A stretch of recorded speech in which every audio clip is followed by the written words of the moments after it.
Many of our neighbors in southeast Texas still dealing with damage from Hurricane Laura, but today the United Methodist Church lent them a hand by gathering supplies, some of which might surprise you. KAMC's Laughead shows us how they're helping. As many of our Texan neighbors still suffer in the wake of Hurricane Laura, the local United Methodist Church didn't need a call to jump into action. The church's disaster relief team spent the afternoon gathering much-needed supplies to help homes damaged by the hurricane.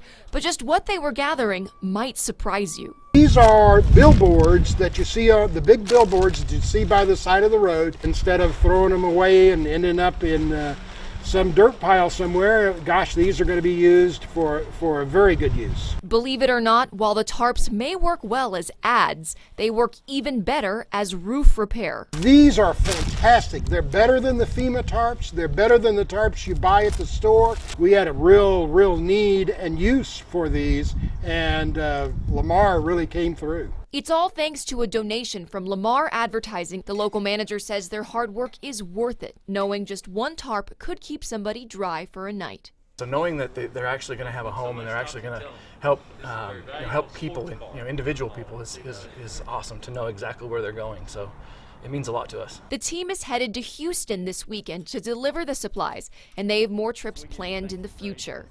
Until then, they ask for your prayers and for any donations you might be able to give too. We do this every year as the hurricanes come through. We are always looking for ways to be able to help. Even if they're not in the South Plains area, we are finding ways to help our fellow man. Laura Laughead, KAMC News. Very cool. And if you want to help with their hurricane relief work, you can log on to United Methodist Church's website at umcor.org.